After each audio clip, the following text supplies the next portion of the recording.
Hello YouTube and welcome to Cyprime Productions. I'm here to help enhance your tabletop gaming experience. So today I want to shift gears a little bit and talk more about the meta of tabletop role-playing games. Now I know this is predominantly a Pathfinder2e channel, but the lessons I hope to put forth in this video can be applied to more than just Pathfinder. It can help in games such as Dungeons & Dragons and even others. Okay, so we all know the memes in fantasy RPGs. Rogues are all kleptomaniacs, wizards are noodle-armed nerds, barbarians are barely literate, rage-filled murder machines. There are plenty of content creators out there who lean in on this, such as the YouTube channel One Shot Questers. Nothing against Duke over on that channel, he's hilarious and I love his content. The problem is that sometimes people start to believe the memes. I've found several people new to Pathfinder that believe these stereotypes. They think that if they choose a class, then they have to conform to that class's stereotype. There are even horror stories of people enforcing these stereotypes on players. Heck, even veteran players sometimes think like this. I had a player who was a 20-year veteran of the GURPS role-playing game, and he wanted to try out Pathfinder2e. He pitched a character idea, and when I mentioned that the character concept would work great as a barbarian, he told me that he was not from a barbarian tribe. It took me having a 2-hour conversation with him over the course of several days to convince him that as a barbarian he did not have to be a Viking-style barbarian. Now, usual followers of this channel will know I'm a fan of the actual play series Critical Role.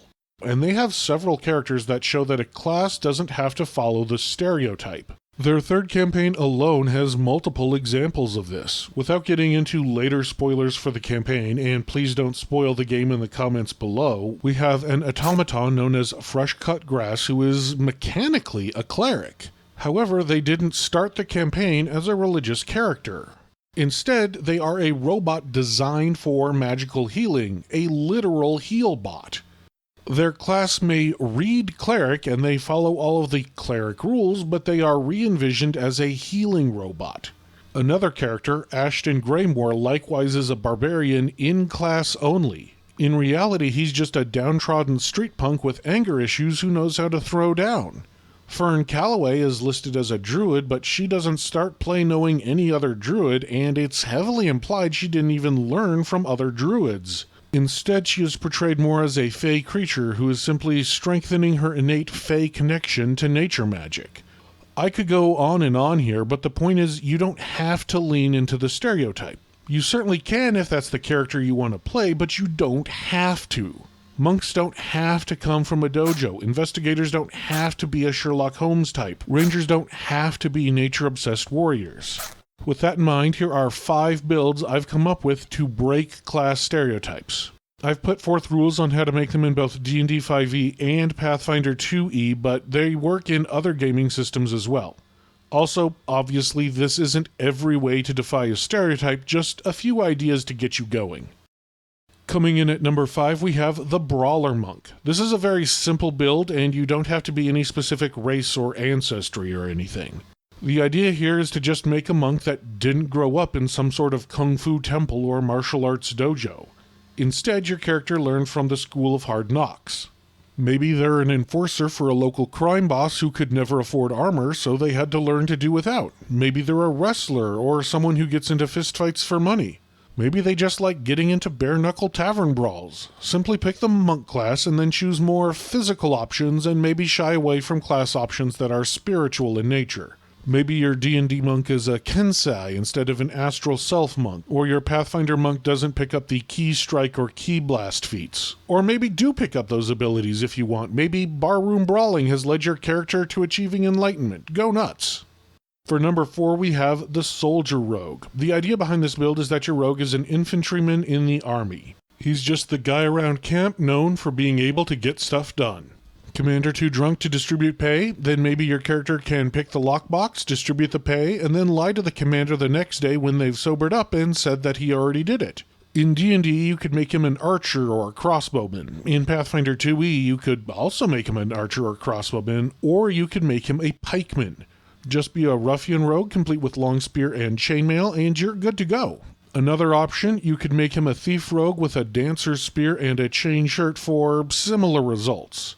The important bit is that your character concept is that you are a loyal soldier who, quote, knows how to get things done, unquote, when things go sideways. Moving on to number 3, we have the Armored Caster. Now, I know both D&D and Pathfinder have spellcasters who start off with armor, such as D&D's Warlock or Pathfinder's Oracle, just to name a few. What I'm talking about are classes such as Wizard or Sorcerer, those classes not traditionally associated with armor. In D&D, there are a few races that start off with armor training, and with a few feats, your caster could get up to wearing plate mail, allowing you to be a knight in full plate launching fireballs. In Pathfinder2e, you can do much the same by grabbing either the archetypes Sentinel or Champion Dedication, both of which give you at least some armor training. My personal favorite is the Emotional Accepted Psychic with the Tangible Dream Conscious Mind. They are charisma casters, so have an easy time qualifying for Champion Dedication. Then they can pick up the spell Imaginary Weapon, which is one of the most powerful cantrips in the game. By level 5, you can walk up to somebody in full plate mail, summon a sword out of nowhere, and smack them for 5d8 plus 4 damage if you use your psionic amp, or 5d8 plus 10 if your psyche is unleashed. Either way, enemies won't be able to immediately single you out as the generic noodle-armed wizard because you'll be jacked and wearing full plate mail. Number 2 is the Martial Artist Swashbuckler. In D&D, Swashbuckler is a rogue subclass that pairs well with the martial artist aesthetic. At level 3, Swashbuckler rogues can sneak attack without needing a friend or advantage if they are in the right situation.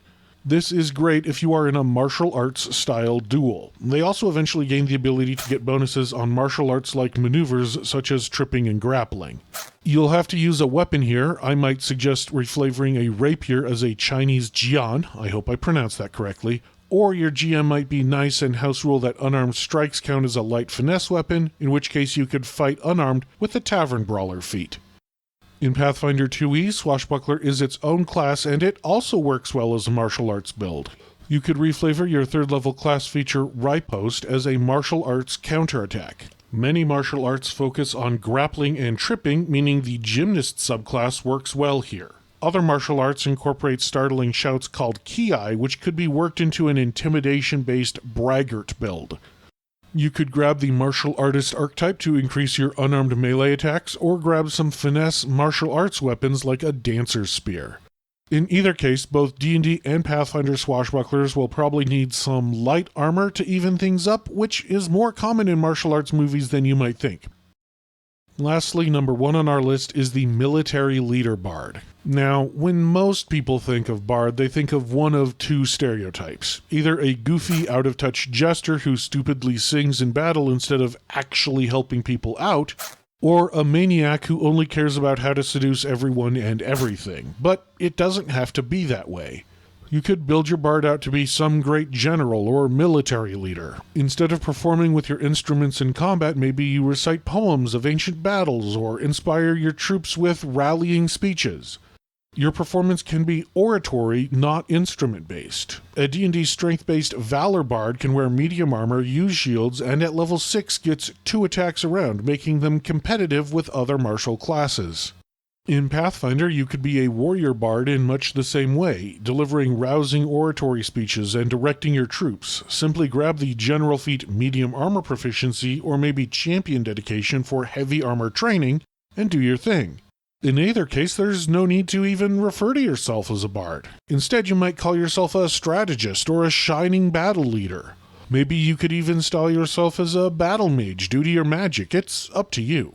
Anyway, like I said, this isn't an exhaustive list of every way to break a stereotype. Indeed, I don't think such a list is possible. Instead, it's just a list of 5 ideas to get the creative juices flowing. If you've come up with some novel new ideas that breaks a class stereotype, I'd love to hear from you. Let me know how creative you're getting in the comments below. Let's get a conversation started. If you like this channel and want to see it grow, please like and subscribe. That tells not only me, but also YouTube that you want to see more of my kind of content. Until then, thank you, good luck, and happy gaming.